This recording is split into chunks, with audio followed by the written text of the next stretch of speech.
दोस्तों, आज के वीडियो बहुत ही ज़्यादा यूजफुल होने वाली है क्योंकि आज हम कंप्लीट करने वाले हैं बाल विकास के बहुत सारे क्वेश्चन। तो जिन लोग को बाल विकास का नोट्स चाहिए तो आपकी स्क्रीन पे नंबर दिख रहा है, इसी नंबर पे आपको मात्र 10 रुपया पेमेंट करना है और उस पेमेंट का स्क्रीनशॉट इसी नंबर के व्हाट्सएप पे भेज देना है। आपको वहीं पे नोट्स मिल जाएंगे। ये सारे क्वेश्चन बहुत ही इंपॉर्टेंट हैं and these are question are multiple time repeated in your previous paper, so everyone watch full video without any skip। यहाँ पे पहला क्वेश्चन है, किशोरा अवस्था को तूफानों की अवस्था कहा जाता है। किसने कहा था? तो स्टैनली हॉल ने कहा था किशोरा अवस्था को तूफानों का अवस्था। अब यहाँ पे आपका अगला क्वेश्चन है, नैतिक विकास का सिद्धांत किसने दिया था? इसका आंसर है कोहलबर्ग ने। अब देखिए, अगर हम लोग ट्रिक के साथ याद करें तो जब आपका मन, जब आप मोरल हो, नैतिक हो, तो आप कितने भी बड़े बड़े प्रॉब्लम को आसानी से हल कर सकते हो, यानी कि कोहलबर्ग। ठीक। अब यहाँ पे आपका अगला क्वेश्चन है, बाल विकास का उद्देश्य क्या है? तो बाल विकास का उद्देश्य होता है सर्वांगीण डेवलपमेंट करना, सर्वांगीण विकास करना। अब यहाँ देखिए चौथा क्वेश्चन, मूल प्रवृत्ति का सिद्धांत किसने दिया था? तो मूल प्रवृत्ति का सिद्धांत दिया था मैकडूगल ने। मूल प्रवृत्ति का सिद्धांत किसने दिया था? मैकडूगल ने। मैं एक क्वेश्चन को कम से कम 2 बार 3 बार बोलूंगा ताकि आपको इसी क्लास में सारे क्वेश्चन का आंसर आसानी से याद हो जाए। मन की उत्तेजित दशा, क्रोध, खुशी आदि को क्या कहते हैं? तो इसको कहते हैं संवेग। मन की उत्तेजित दशा, क्रोध, खुशी, इनको बोला जाता है संवेग। अब यहाँ पे आपका अगला क्वेश्चन है, आवश्यकता का पद सोपान सिद्धांत किसने दिया था? तो आवश्यकता का पद सोपान सिद्धांत दिया था अब्राहिम मैस्लो। बुद्धि का सामान्य व विशिष्ट सिद्धांत किसने दिया था? तो स्पीयरमैन ने। बुद्धि का सामान्य व विशिष्ट सिद्धांत दिया था स्पीयरमैन ने। अब यहाँ पे आपका अगला क्वेश्चन है, सीखने के सिद्धांत को किसने दिया था? यानी कि सीखने का सिद्धांत किसने दिया था? तो थॉर्नडाइक ने दिया था सीखने का सिद्धांत। सीखने का सिद्धांत दिया था थॉर्नडाइक। अब यहाँ पे आपका अगला क्वेश्चन है, मानव में अस्थायी परिवर्तन को क्या कहा जाता है? मानव में अस्थायी परिवर्तन को कहा जाता है अधिगम। अब यहाँ पे आपका अगला क्वेश्चन है, खेल पद्धति के जनक किसे माना जाता है? तो खेल पद्धति के जनक को माना जाता है हेनरी कुक। ह्यूरिस्टिक पद्धति है, इसके जनक कौन है? तो इसके जनक आते हैं आर्मस्ट्रांग। प्रोजेक्ट पद्धति के जनक कौन है? तो प्रोजेक्ट पद्धति के जनक हैं विलियम हर्ड किलपैट्रिक। वह कौन सी विधि होती है जिसमें सबसे पहले उदाहरण बताया जाता है, उसके बाद नियम बताया जाता है? उसे बोलते हैं आगमन विधि। आगमन विधि में सबसे पहले आप बताएंगे उदाहरण, उसके बाद आप नियम को बताते हैं। अब यहाँ पे आपका अगला क्वेश्चन है, वह कौन सी विधि है जिसमें पहले नियम बताया जाता है उसके बाद उदाहरण? तो उसे बोलते हैं निगमन विधि। ये दोनों क्वेश्चन बहुत इंपॉर्टेंट है। एक बार फिर से बोलता हूँ, वह कौन सी विधि है जिसमें सबसे पहले उदाहरण उसके बाद नियम? उसे बोलेंगे आगमन। ठीक। और अगर आप इसको उल्टा करोगे, सबसे पहले नियम उसके बाद उदाहरण, उसे बोलेंगे निगमन विधि में सबसे पहले नियम आता है, उसके बाद उदाहरण आता है। अब यहाँ पे आपका अगला क्वेश्चन है, क्वेश्चन नंबर 15, देखो सुनो और समझो किस विधि पर आधारित है? इसे बोलते हैं प्रदर्शन विधि। एक बार फिर से बोलूँगा, प्रदर्शन विधि में देखो, सुनो और समझना होता है। पहले आप देखेंगे, उसके बाद सुनेंगे और उसके बाद समझेंगे। इसे बोलते हैं प्रदर्शन विधि। अब यहाँ पे आपका अगला क्वेश्चन है, देखो सुनो और बोलो किस विधि पर आधारित है? इसे बोलते हैं प्रयोगात्मक विधि। यहाँ देखिए, इसमें क्या था, देखो सुनो और समझो, यानी कि देखो सुनो और समझो। आपको पहले देखना है, सुनना है, उसके बाद समझना है, उसे बोलेंगे प्रदर्शन।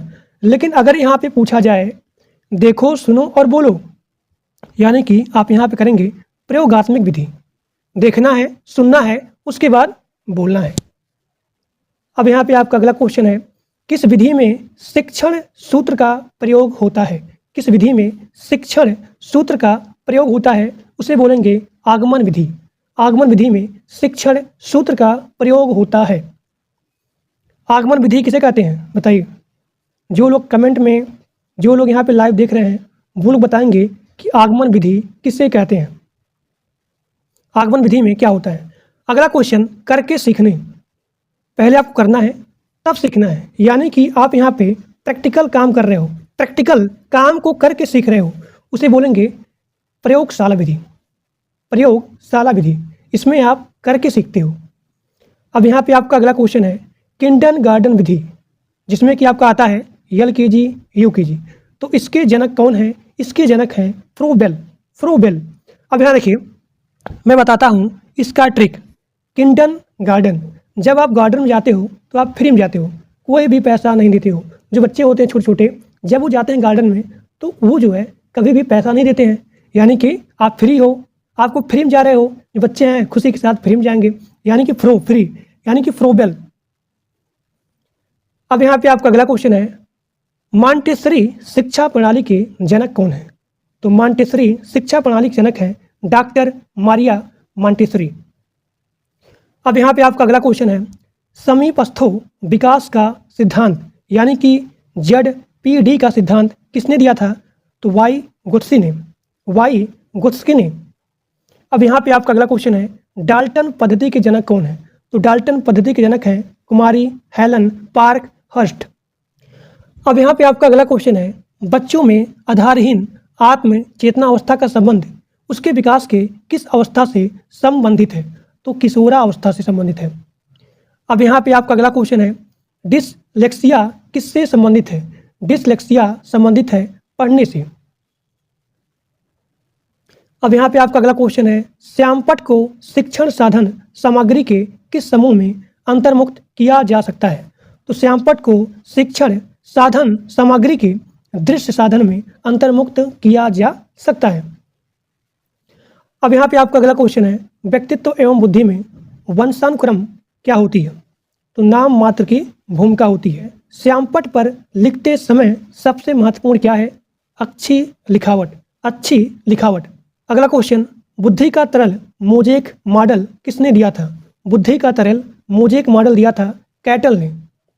अगला क्वेश्चन वाई गुत्स्की ने बालकों के विकास के लिए कौन सा सिद्धांत दिया था? एक बार क्वेश्चन आया था कि वाई गुत्स्की ने बालकों के विकास के लिए कौन सा सिद्धांत दिया था? तो उसमें जो है सामाजिक सांस्कृतिक सिद्धांत, ये वाला ऑप्शन नहीं था, उसमें था संज्ञानात्मक विकास। अब बहुत लोग यहाँ पे डाउट हो गए कि ये क्वेश्चन जो है इसने गलत बताया है, जबकि प्रीवियस पेपर का था उसमें ऑप्शन था केवल संज्ञानात्मक विकास, उसमें सामाजिक सांस्कृतिक सिद्धांत ये जो है ऑप्शन नहीं था। तो बहुत लोग यहाँ पे गलत ऑप्शन टिक करके आए थे। देखिए इसका जो भी सही आंसर होगा वो होगा सामाजिक सांस्कृतिक सिद्धांत। लेकिन सामाजिक सांस्कृतिक सिद्धांत से क्या होगा? इसी के अनुसार जो है आपका मानसिक विकास होता है, यानी कि जो इन्होंने सिद्धांत दिया था वो दिया था सोशियो कल्चर थ्योरी, यानी कि सामाजिक सांस्कृतिक सिद्धांत। इसमें क्या होता है? संज्ञानात्मक यानी कि मानसिक विकास होता है, जिसके फलस्वरूप सामाजिक अंतःक्रियाओं सांस्कृतिक एवं भाषा के माध्यम से होता है। तो इन्होंने दिया था सामाजिक सांस्कृतिक सिद्धांत। अगला क्वेश्चन आपका है वाई गुत्स्की ने संज्ञानात्मक विकास का सिद्धांत और किस नाम से जाना जाता है? तो वाई गुत्स्की का जो भी यहाँ पे संज्ञानात्मक विकास है वो जाना जाता है सामाजिक सांस्कृतिक सिद्धांत के नाम से। अब यहाँ पे आपका अगला क्वेश्चन है संज्ञानात्मक विकास का सिद्धांत कितने विद्वानों ने दिया था? तो संज्ञानात्मक विकास 3 विद्वानों ने दिया था। पहला आपका है जीन पियाजे, दूसरा आपका है ब्रूनर और तीसरा है वाई गुत्स्की। ठीक, एक बार फिर से बोलता हूँ संज्ञानात्मक यानी कि मानसिक विकास का सिद्धांत कितने विद्वानों ने दिया था? तो इसका आंसर होगा 3 विद्वानों ने दिया था, जिसका नाम है पहला जीन पियाजे, दूसरा है ब्रूनर और यहाँ पे तीसरा है वाई गुत्स्की। अगला क्वेश्चन वाई गुत्स्की के अनुसार बालकों का संज्ञानात्मक विकास किसके द्वारा संभव है? तो अधिगम के द्वारा। अब यहाँ देखिए अधिगम का मतलब क्या होता है? अधिगम का मतलब होता है सीखना। अपनी चारों तरफ जो आप देख करके सीखते हो, या फिर अपने समाज में, या फिर अपनी चारों तरफ देख करके जो भी यहाँ पे आप अपने अंदर ग्रहण करते हो उसे बोलते हैं अधिगम, यानी कि सीखना, लर्न करना। तो इसका आंसर हो जाएगा अधिगम। अब यहाँ पे आपका अगला क्वेश्चन है बालक का सामाजिकरण कब प्रारंभ होता है? तो बालक का सामाजिकरण प्रारंभ होता है 0 से 5 वर्ष की अवस्था में। इसे बोलते हैं शैशवावस्था। शैशवावस्था। अब देखिए, अब यहाँ पे आपका अगला क्वेश्चन है, सामाजिकरण में बालक सबसे पहले किसको पहचानता है? इसका आंसर हो जाएगा अपनी माँ को। अगला क्वेश्चन, बालक का सामाजिकरण कब पूर्ण होता है? इसका आंसर हो जाएगा किशोरावस्था में। बालक के गिरोह की अवस्था कौन सी कहलाती है? बाल्यावस्था। अब यहाँ पे आपका अगला क्वेश्चन है, बालक में नकारात्मक सोच कौन सी अवस्था में उत्पन्न होता है? तो नकारात्मक सोच होता है उत्पन्न किशोरावस्था में। अगला क्वेश्चन, सामाजिक अधिगम का सिद्धांत किसने दिया था? सामाजिक अधिगम का सिद्धांत दिया था अल्बर्ट बंडूरा ने। अल्बर्ट बंडूरा ने। अगला क्वेश्चन, स्कीमा सिद्धांत के जनक कौन है? स्कीमा सिद्धांत के जनक हैं जीन पियाजे। कोलहर किस संप्रदाय के समर्थक थे? तो कोलहर जो है संज्ञानवादी संप्रदाय के समर्थक थे। मनुष्य एक सामाजिक प्राणी है, यह किसने कहा था? तो अरस्तु ने कहा था। अरस्तु ने कहा था कि मनुष्य एक सामाजिक प्राणी है। अब यहाँ पे आपका अगला क्वेश्चन है जो कि बहुत ही ज़्यादा इंपॉर्टेंट है। जीन पियाजे ने संज्ञानात्मक विकास को ध्यान में रखते हुए बालक की कितनी अवस्थाएं बताई हैं? तो 4 अवस्थाएं बताई हैं। कभी कभी एग्जाम में आता है इसका क्रम। तो सबसे पहले होगा संवेदिक पेशी अवस्था, उसके बाद पूर्व संक्रियात्मक अवस्था, उसके बाद मूर्त संक्रियात्मक अवस्था और उसके बाद होता है अमूर्त। तो सबसे पहले आपको यहाँ पर लिखना है क्रम से, सबसे पहले संवेदिक पेशी अवस्था, उसके बाद पूर्व संक्रियात्मक, उसके बाद मूर्त, उसके बाद अमूर्त। अब देखिए, कभी कभी इसका एज भी पूछ लेता है।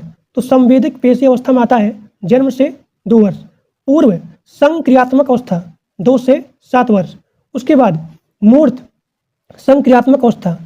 अब अगर आपको यहाँ पे याद करना है मूर्त यानी कि हम जिएंगे साथ साथ और हम मरेंगे साथ साथ, तो यानी कि आप यहाँ पे मूर्त को मरने से लीजिए कि हम साथ साथ मरेंगे, यानी कि आपको यहाँ पे सबसे पहले जो एज यहाँ पे स्टार्ट होगा, जो यहाँ पे वर्ष स्टार्ट होगा वो होगा 7 से। हम साथ साथ जिएंगे साथ साथ मरेंगे। कौन? हम मतलब 1 और यहाँ पे 2, यानी कि हम दोनों साथ साथ जिएंगे और साथ साथ मरेंगे, यानी कि आपका यहाँ ट्रिक बैठ जाएगा। मूर्त संक्रियात्मक अवस्था में सबसे पहले स्टार्ट होगा 7 से 12 वर्ष। अब देखिए, उसके बाद आता है अमूर्त यानी कि 12 से 15 वर्ष। अब यहाँ पे आपका अगला क्वेश्चन है, बालक में चिंतन का प्रारंभ किस अवस्था में होता है?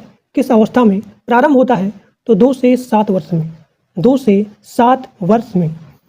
अगला क्वेश्चन, जीन पियाजे के अनुसार समायोजन की अवस्था किसे कहा जाता है? तो जीन पियाजे के अनुसार समायोजन की अवस्था को बोलते हैं संवेदी गत्यात्मक अवस्था। ये ठीक। अब यहाँ पे आपका अगला क्वेश्चन है, जीन पियाजे के अनुसार विकास की किस अवस्था को मुख्य परिवर्तन बिंदु कहा जाता है? इसका आंसर होगा ठोस संक्रियात्मक अवस्था। एक बार फिर से बोलता हूँ, जीन पियाजे के अनुसार विकास की किस अवस्था को मुख्य परिवर्तन बिंदु कहा जाता है? तो ठोस संक्रियात्मक अवस्था। अगला क्वेश्चन, गिलफोर्ड ने सृजनशील प्रक्रिया के कितने चरण बताए हैं? गिलफोर्ड ने सृजनशील प्रक्रिया के कितने चरण बताए हैं? तो 5 चरण बताए हैं। सबसे पहले आपका है संज्ञान, स्मृति, अपसारी चिंतन, अभिसारी चिंतन, उसके बाद मूल्यांकन।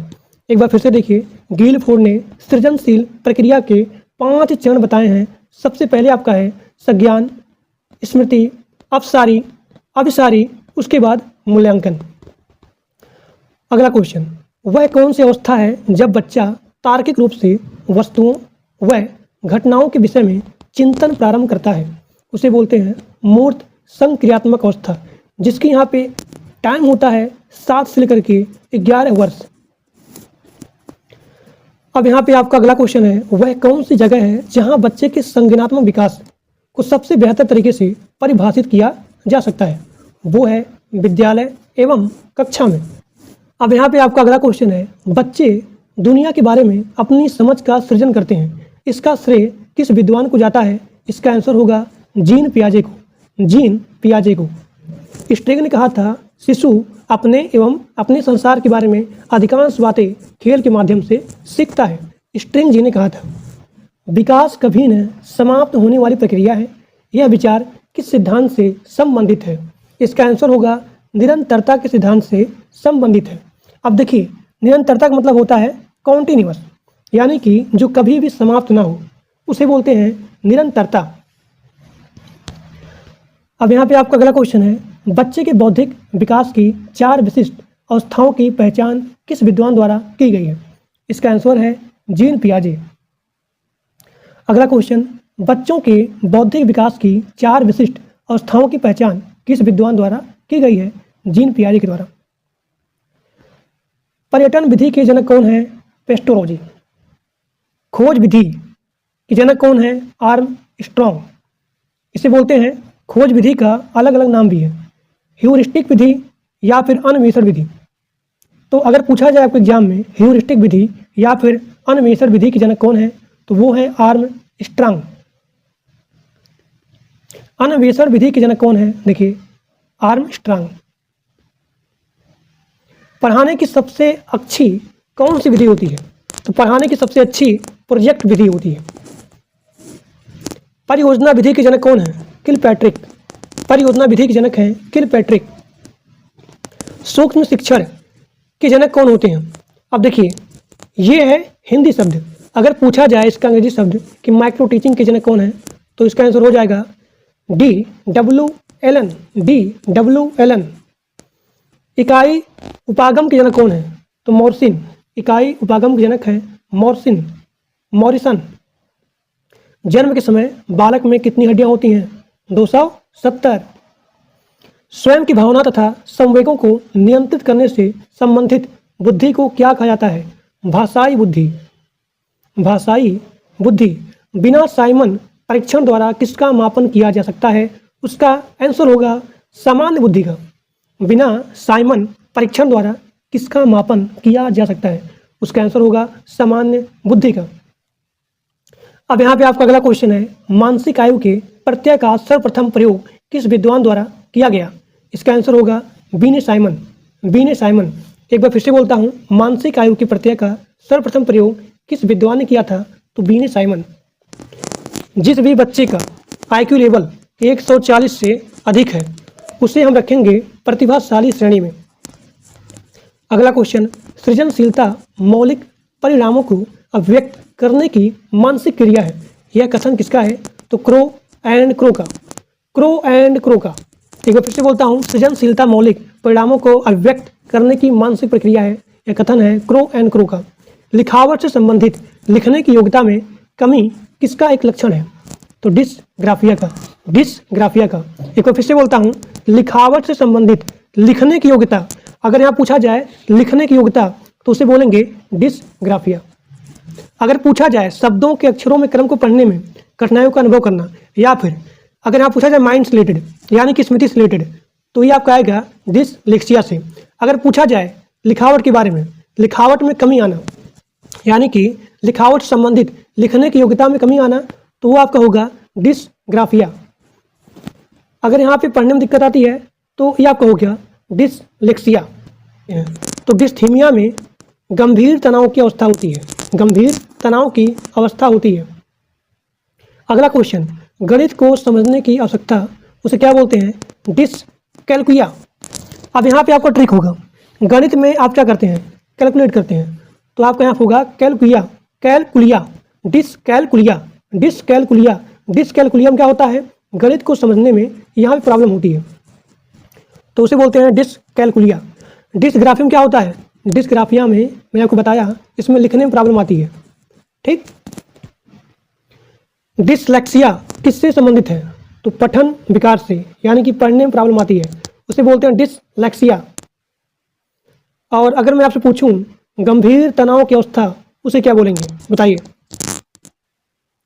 अगला क्वेश्चन, निम्नलिखित में से मौखिक रूप से सीखने की कमी, यानी कि अगर आपको मैं मौखिक रूप से समझाऊं और अगर आपको उसमें प्रॉब्लम आती है, उसे बोलते हैं अफेजिया। तो निम्नलिखित में से, यहाँ पे बहुत सारे ऑप्शन दिए गए थे, उसमें पूछा गया था कि निम्नलिखित में से मौखिक रूप से सीखने में असक्षमता कौन सी है? उसे बोलते हैं अफेजिया। क्षेत्र सिद्धांत का जनक किसे कहा जाता है? आपका आंसर होगा कर्ट लेविन। कर्ट लेविन किस विचारधारा से प्रभावित थे? तो कर्ट लेविन गेस्टाल्टवादी गेस्टाल्टवादी विचारधारा से संबंधित थे। एक बार फिर से देखिए, अगर पूछा जाए कि क्षेत्र सिद्धांत का जनक कर्ट लेविन। अब यहाँ पे पूछा गया है, जो कि बहुत इंपॉर्टेंट है, कि कर्ट लेविन किस विचारधारा से संबंधित थे? तो गेस्टाल्टवादी विचारधारा से संबंधित थे। कर्ट लेविन किस विचारधारा के समर्थक थे? तो संज्ञानवादी। अब यहाँ पे आपका अगला क्वेश्चन है, कर्ट लेविन के क्षेत्र सिद्धांत में क्षेत्र का अर्थ क्या है? तो जीवन में विभिन्न क्षेत्रों से, आपकी लाइफ से, आपके जीवन के विभिन्न क्षेत्रों से। अधिगम का श्रेणी क्रम सिद्धांत किसने दिया था? तो अधिगम यानी कि लर्निंग प्रोसेस, जो भी यहाँ श्रेणी है, इसका क्रम सिद्धांत दिया था रॉबर्ट गेने ने। अगला क्वेश्चन, रॉबर्ट गेने किस विचारधारा के समर्थक थे? तो संज्ञानवादी। अब देखिए, अगला क्वेश्चन है, रॉबर्ट गेने के अनुसार अधिगम का सबसे निम्न स्तर कौन सा है?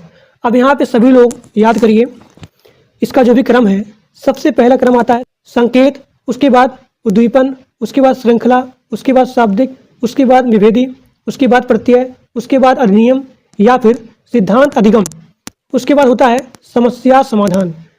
तो जब आप ये पूरा सीख जाओगे, इसका ट्रिक होता है क्या, जब आप ये पूरा सीख जाओगे उसके बाद तभी आप यहाँ सभी समस्याओं को सॉल्व कर सकते हो। तो आपसे यहाँ पे क्वेश्चन पूछा गया था कि रॉबर्ट गेन के अनुसार अधिगम यानी कि सीखने का सबसे निम्न स्तर कौन सा है? तो संकेत अधिगम, यानी कि आप यहाँ पे संकेत के द्वारा सिखाते हो, तो वो आपका होता है संकेत अधिगम। अगला क्वेश्चन, रॉबर्ट गेन के अनुसार अधिगम का सबसे उच्च स्तर क्या है? देखिए, सबसे उच्च, तो सबसे उच्च यहाँ पे क्या था? समस्या समाधान अधिगम, समस्या समाधान अधिगम। ठीक, तो इसका आंसर हो गया ये। सुल्तान नाम के चिंपांजी पर किस वैज्ञानिक ने प्रयोग किया था? तो कोहलर जी ने किया था। चूहे पर किस वैज्ञानिक ने प्रयोग किया था? स्किनर ने। बुद्धि का प्रदर्श नमूना यानी कि सैंपल सिद्धांत किसने दिया था? थॉमसन ने। बुद्धि को मापने के लिए मानसिक आयु सम प्रत्यय किस विद्वान ने दिया था? तो अल्फ्रेड बीने ने। कब दिया था? 1905 में। एक बार फिर से देखिए, बुद्धि को मापने के लिए मानसिक आयु सम प्रत्यय किस विद्वान दिया था? तो अल्फ्रेड बीने ने दिया था 1905 में। अगला क्वेश्चन, अल्फ्रेड बीने ने बुद्धि को कितने भागों में बांटा है? तो अल्फ्रेड बीने ने बुद्धि को 3 भागों में बांटा है। पहला, इसका आंसर होगा मंद बुद्धि, दूसरा होगा कुशाग्र बुद्धि और तीसरा होगा औसत बुद्धि। तो अल्फ्रेड बीने ने बुद्धि को 3 भागों में बांटा है। पहला आपका होगा मंद बुद्धि, दूसरा आपका होगा कुशाग्र बुद्धि, तीसरा आपका होगा औसत बुद्धि। भाटिया परीक्षण संबंध किससे है? तो भाटिया परीक्षण संबंध है बुद्धि को नापने से। एक बार फिर से बोलता हूं, क्योंकि क्वेश्चन बहुत इंपॉर्टेंट है, पूछा गया था multiple time. These are question are multiple time repeated in your previous paper कि भाटिया परीक्षण किससे संबंधित है? तो भाटिया परीक्षण बुद्धि को नापने से संबंधित है। अब यहाँ पे आपका अगला क्वेश्चन है, वेस्लर परीक्षण का संबंध किससे है? तो वेस्लर परीक्षण का संबंध है बुद्धि को नापने से। अस्टन के सूत्र में संशोधन किसने किया? अस्टन के सूत्र में संशोधन किया था टर्मन ने। एक बार फिर से बोलता हूँ, टर्मन जी ने अस्टन के सूत्र में संशोधन करने का काम किया था। अगला क्वेश्चन, बुद्धि को मापने के लिए पहली मनोवैज्ञानिक प्रयोगशाला कहाँ बनाई गई है? तो जर्मनी में। कब? 1879 में। अगला क्वेश्चन, बुद्धि का विचलन बुद्धि सिद्धांत किसने दिया था? तो वेस्लर महोदय जी ने दिया था 1960 में। अंधों की लिपि के जनक कौन है? तो अंधों के लिपि के जनक हैं लुई ब्रेल। अगला क्वेश्चन, LKG व UKG, इसका जो है जो भी यहाँ पद्धति है LKG से UKG, तो इस पद्धति के जनक कौन है? फ्रोबेल। नर्सरी पद्धति के जनक कौन है? तो नर्सरी पद्धति के जनक है मारिया मॉन्टेसरी। भूल एवं प्रयत्न सिद्धांत किसने दिया था? तो थॉर्नडाइक जी ने दिया था। भूल एवं प्रयत्न सिद्धांत दिया था थॉर्नडाइक जी ने। अगला क्वेश्चन, अनुकूलित अनुक्रिया या फिर क्लासिकी अनुबंधक सिद्धांत किसने दिया था? तो पाओलाव जी ने दिया था, पाओलाव। और मैं अगर इसका जो है ट्रिक बताऊं कि अनुकूलित अनुक्रिया या फिर क्लास, जब आपको बहुत ही ज़्यादा लव हो जाता है, प्यार हो जाता है, तो आप पूरा यहाँ पे क्या होते हैं, अपने जो भी यहाँ पे सपोज करें यहाँ प्रेमिका है, वो आपकी लगाती है क्लास, और आप वहाँ पे पूरा कूल नहीं रहते हो, अनुकूल रहते हो। तो अगर यहाँ पूछा जाए कि अनुकूलित अनुक्रिया या फिर क्लास इसकी अनुबंधक सिद्धांत किसने दिया था, तो लाव यानी कि पावलोव। क्रिया प्रसूत अनुबंध सिद्धांत किसने दिया था, तो स्किनर जी ने दिया था क्रिया प्रसूत अनुबंध सिद्धांत। अब यहाँ पे आपका अगला क्वेश्चन है, जीन पियाजे किस विचारधारा के समर्थक थे, तो जीन पियाजे संज्ञानात्मक विचारधारा के समर्थक थे, क्योंकि अगर आपका यहाँ पे संज्ञानात्मक विकास होगा तभी आपका सामाजिक एवं सांस्कृतिक विकास होगा। तो इसीलिए जीन पियाजे हमेशा संज्ञानात्मक विचारधारा के समर्थक थे। जीन पियाजे किस देश के निवासी थे, तो स्विट्जरलैंड। अब यहाँ पे आपका अगला क्वेश्चन है, वह कौन वैज्ञानिक हैं जो पहले जीव विज्ञान के प्रोफेसर थे, बाद में मनोविज्ञान के प्रोफेसर बने हैं, उनका नाम है जीन पियाजे। तो जीन पियाजे सबसे पहले जीव विज्ञान के प्रोफेसर थे, उसके बाद मनोविज्ञान के प्रोफेसर बन गए। अब यहाँ पे आपका अगला क्वेश्चन है, बालक के व्यक्तित्व के सर्वांगीण विकास के लिए शिक्षक को बालक के कौन सी जानकारी होनी चाहिए, यानी कि अगर शिक्षक को बालक का सर्वांगीण विकास करना है तो बालक का कौन सा जानकारी शिक्षक के पास होना चाहिए, इसका आंसर हो जाएगा व्यवहार। अगर शिक्षक को बालक के व्यवहार के बारे में जानकारी है तभी उसका सर्वांगीण विकास कर सकता है। सर्वांगीण विकास कहने का मतलब क्या हुआ कि बच्चे का मानसिक विकास करना, बच्चे का सामाजिक विकास करना, बच्चे का सांस्कृतिक विकास करना, इसे बोलते हैं सर्वांगीण विकास करना। यानी कि मानसिक विकास, यानी कि सामाजिक विकास, यानी कि यहाँ पे आपका हो गया सांस्कृतिक विकास। तो बालक का सर्वांगीण विकास कब होगा, जब शिक्षक को बच्चे के व्यवहार के बारे में जानकारी होगी। अगला क्वेश्चन, बच्चे फिल्मों में दिखाए गए हिंसात्मक व्यवहार को सीख सकते हैं, यह निष्कर्ष किस मनोवैज्ञानिक द्वारा किए गए कार्य पर आधारित है, इसका आंसर हो जाएगा एल्बर्ट बंडूरा। एल्बर्ट बंडूरा जो है मनोवैज्ञानिक, इन्होंने बताया कि बच्चे फिल्म में दिखाए गए हिंसात्मक व्यवहार को सीख सकते हैं। समाजीकरण का अर्थ क्या होता है, समाजीकरण का अर्थ होता है समाज में समायोजित होना, समाज में घुल मिल जाना, समाज में समायोजित होना, उसे कहते हैं समाजीकरण। सबसे अधिक गहन और जटिल समाजीकरण कौन सी अवस्था होती है, सबसे अधिक गहन और जटिल समाजीकरण कौन सी अवस्था होती है, उसे बोलते हैं किशोरावस्था के दौरान। किशोरावस्था के दौरान शिशु में सबसे अधिक गहन और जटिल समाजीकरण होती है। अपनी कक्षा के बच्चों में समाजीकरण की प्रक्रिया को तेज करने के लिए शिक्षक को अपना बर्ताव कौन सा रखना चाहिए, तो प्रेम भाव से, स्नेह एवं सहानुभूतिपूर्ण। अगला क्वेश्चन, समाजीकरण की प्रक्रिया में अनुकरण को उपयोगी तथा विकासात्मक बनाने के लिए आवश्यक तत्व कौन सा है, तो परिवार एवं पड़ोस। कोहल वर्ग के अनुसार सही और गलत, कोहल वर्ग के अनुसार सही और गलत के प्रश्नों के बारे में निर्णय लेने में शामिल चिंतन प्रक्रिया को कहा जाता है नैतिक तर्कणा। पियाजे के अनुसार संज्ञानात्मक विकास के लिए किस चरण पर बच्चा वस्तु अस्थायित्व को प्रदर्शित करता है, इसका आंसर हो जाएगा मूर्त संक्रियात्मक अवस्था। वह स्तर जिसमें बच्चा किसी वस्तु एवं घटना के बारे में तार्किक रूप से सोचना शुरू करता है उसे बोलते हैं पूर्व क्रियात्मक अवस्था। अधिगम कितने प्रकार के होते हैं, अधिगम अंतरण कितने प्रकार के होते हैं, तो पहला आपका हो गया धनात्मक, शून्यात्मक, और तीसरा आपका है ऋणात्मक, यानी कि प्लस, जीरो और यहाँ पे ऋण। तो अधिगम अंतरण 3 प्रकार के होते हैं, धनात्मक, शून्यात्मक और यहाँ पे ऋणात्मक।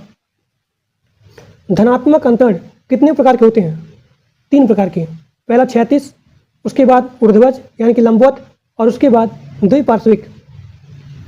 गणित संबंधी, देखिए गणित में आप क्या करते हो, कैलकुलेट करते हो, यानी कि डिसकैलकुलिया।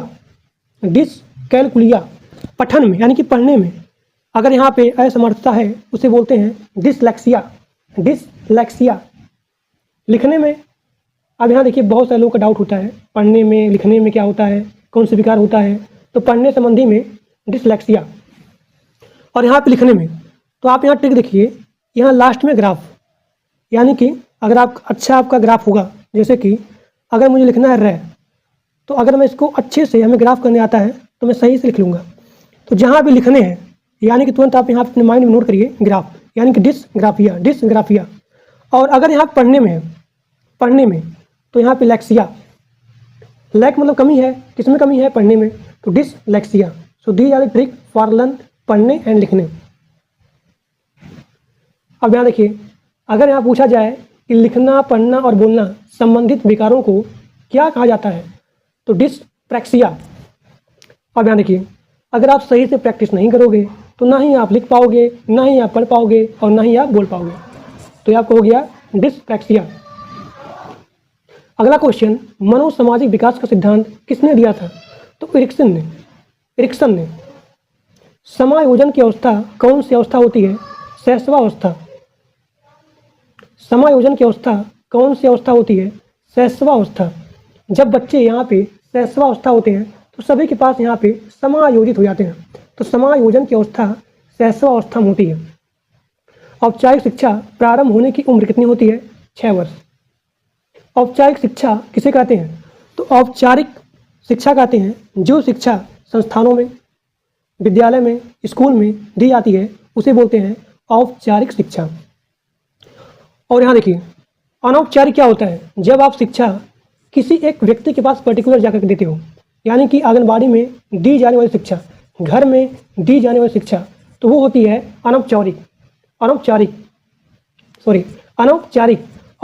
में क्या होता है, जो शिक्षा संस्थानों में, विद्यालय में, स्कूल में, संस्था में दी जाती है वो होती है औपचारिक। अगला क्वेश्चन, समाजीकरण की क्रिया कब चलती है, तो समाजीकरण की क्रिया जीवन भर चलती है। बालक कितने माह में अपनी माता को पहचानने लगता है, तो 3 माह में। शर्म की अवस्था कौन सी अवस्था को कहते हैं, तो शर्म की अवस्था बाल्यावस्था कहते हैं। आपस झगड़े की भावना कौन सी अवस्था होती है, बाल्यावस्था। किस अवस्था में बच्चे अपने समकक्षी वर्ग के सक्रिय सदस्य बनते हैं, किशोरावस्था में। जो उसके जितने समीप होंगे, करीब होंगे, तो उसी के सक्रिय सदस्य बनते हैं। खिलौनों की आयु किस अवस्था को कहा जाता है, तो पूर्व बाल्यावस्था, यानी कि बाल्यावस्था के पहले। जिन इच्छाओं की पूर्ति नहीं होती है उनका भंडार गृह कौन सा है, इदम में, ईदम। अब यहाँ पे आपका अगला क्वेश्चन है, प्रयोजनवाद किसे जन्म दिया, तो प्रयोजनवाद प्रोजेक्ट विधि को जन्म दिया। अगला क्वेश्चन, ईर्ष्या भावना कौन सी अवस्था होती है, ईर्ष्या भावना बाल्यावस्था में होती है। अगला क्वेश्चन, बालक मानव ध्वनि एवं अन्य ध्वनि में अंतर करना कब सीखता है, तो 1 माह में। अगला क्वेश्चन, अंतरामुखी व बहिर्मुखी में से सामाजिक विकास किसका अधिक होता है, तो बहिर्मुखी का। अंतरामुखी में और बहिर्मुखी में, इन दोनों में सामाजिक विकास किसका अधिक होता है, तो बहिर्मुखी का। बहिर्मुखी। इरिक्सन ने अपने मनोसामाजिक सिद्धांत में जीवन काल को कितने अवस्था में बांटा है, तो 8 अवस्था में। एक बार फिर से बोलता हूँ, इरिक्सन ने अपने मनोसामाजिक सिद्धांत में जीवन को 8 अवस्था में बांटा है। विश्व में पहली बार मनोविज्ञान की प्रयोगशाला किसने और कब और कहाँ पर स्थापित किया, तो विलियम ने किया था। किसने किया था, विलियम ने। कब किया था, 1879 में। कहाँ पे किया था, जर्मनी में। एक बार फिर से बोलता हूँ, विश्व में पहली बार मनोविज्ञान की प्रयोगशाला, मनोविज्ञान की प्रयोगशाला किसने किया था, कब किया था और कहाँ पे किया था, तो विश्व में सबसे पहली बार विलियम बुट ने मनोविज्ञान की प्रयोगशाला किया था जर्मनी में 1879 में। शिक्षा में प्रयोजनवाद, शिक्षा में प्रयोजनवाद की विचारधारा के प्रवर्तक कौन है, तो विलियम जेम्स। William James. बच्चों के लिए सबसे उत्तम शिक्षक वह है जो स्वयं बालक जैसा हो, यह कथन किसका है, तो यह कथन है मेनकिन। मेनकिन ने कहा कि बच्चों के लिए सबसे अच्छा टीचर, सबसे अच्छा शिक्षक वही है जो खुद को एक बालक जैसा मान ले, एक बालक जैसा बन जाए, उसे बोलते हैं अच्छा टीचर, उसे बोलते हैं उत्तम टीचर। तो ये कहा था मेनकन जी ने। सामाजिक समायोजन का कठिन काल किसे कहा जाता है? तो सामाजिक समायोजन का कठिन काल कहा जाता है पूर्व किशोरावस्था को। पूर्व किशोरावस्था को। अगला क्वेश्चन है, छात्रों का विश्वास प्राप्त करने हेतु शिक्षक को उनके साथ कैसा व्यवहार करना चाहिए? तो मित्र जैसा व्यवहार करना चाहिए। प्रतिस्थापन का सिद्धांत किस वैज्ञानिक ने दिया था? तो गुथरी ने दिया था। गुथरी ने प्रतिस्थापन का सिद्धांत दिया था। हिंदुस्तानी बीने क्रिया परीक्षण के प्रतिपादक हैं, उनका नाम है C.H. राइस। आवश्यकता का पद सोपान सिद्धांत किसने दिया था? तो अब्राहम मास्लो ने दिया था। अधिगम का अर्थ क्या होता है? तो अधिगम का अर्थ होता है सीखना, लर्निंग करना। अधिगम से क्या तात्पर्य है? तो मानव व्यवहार में होने वाली अस्थायी परिवर्तन ही अधिगम कहलाती है। यानी कि अपने चारों तरफ से या फिर सीखने से या फिर अपने अंदर ग्रहण करने से आपके अंदर जो परिवर्तन होता है उसे बोलते हैं अधिगम। तो अधिगम का मतलब ये होता है सीखना, लर्निंग करना। तो मानव व्यवहार में होने वाली अस्थायी परिवर्तन को ही अधिगम कहा जाता है। अधिगम पूर्ण कब होगा? तो मानव व्यवहार में अस्थायी परिवर्तन हो जाए तब यहाँ पे अधिगम पूर्ण हो जाएगा। संज्ञान किसे कहते हैं? किसी ज्ञान को ग्रहण करना ही संज्ञान होता है। किसी ज्ञान को ग्रहण करना ही संज्ञान होता है। व्यवहारवादी मनोविज्ञान के जनक कौन है? तो व्यवहारवादी मनोविज्ञान के जनक हैं वाटसन। आधुनिक मनोविज्ञान के जनक कौन है? तो विलियम जेम्स। आधुनिक मनोविज्ञान के जनक कौन है? William James. अगला क्वेश्चन, मनोविज्ञान में एक होता है मनोविश्लेषण करना, यानी कि पूरे मन को एनालिसिस करना। तो मनोविश्लेषण मनोविज्ञान के जनक कौन है? इसका आंसर होगा सिगमंड फ्रायड। Sigmund Freud. बुद्धि के परिणामों के आधार पर सामान्य संभावना वक्र किसने प्रस्तुत किया था? टर्मन ने। बुद्धि के परिणामों के आधार पर सामान्य संभावना वक्र टर्मन ने प्रस्तुत किया था। अगला क्वेश्चन, प्रगतिशील शिक्षा के जनक कौन है? तो जॉन डेवी। अब यहाँ पे आपका अगला क्वेश्चन है, प्रोजेक्ट विधि के जनक कौन है? इसका आंसर हो जाएगा किलपैट्रिक और John Dewey. So these are the most important and multiple time repeated in your previous paper. तो ये आपका पूरा कंप्लीट हो गया बाल विकास का important and multiple time repeated question that's are very most important. So please everyone maximum share with your friends. और जो लोग मेरे व्हाट्सएप ग्रुप में और टेलीग्राम ग्रुप में नहीं ज्वाइन हो, सभी लोग जाकर के ग्रुप को ज्वाइन कर लीजिए। और जो लोग इसका नोट्स लेना चाहते हैं जो कि बहुत इंपॉर्टेंट है, तो मात्र आपको 10 रुपये में इसका पूरा नोट्स मिल जाएगा। आपको सिंपली करना है कि इस नंबर पे आपको 10 रुपीज़ यानी कि 10 रुपया पेमेंट करना है और उस पेमेंट का स्क्रीनशॉट इसी नंबर पे आपको सेंड करना है। सेंड करने के बाद आप यहाँ बोलेंगे कि हमको बाल विकास का इंपॉर्टेंट नोट्स चाहिए जो आपने पढ़ाया था, यानी कि बाल विकास नोट्स। जैसे आप लिखेंगे आपको इसी व्हाट्सएप पे इसका पूरा पीपीटी PDF आपको वहीं पे मिल जाएगा। तो आज के लिए बस इतना ही। Thank you.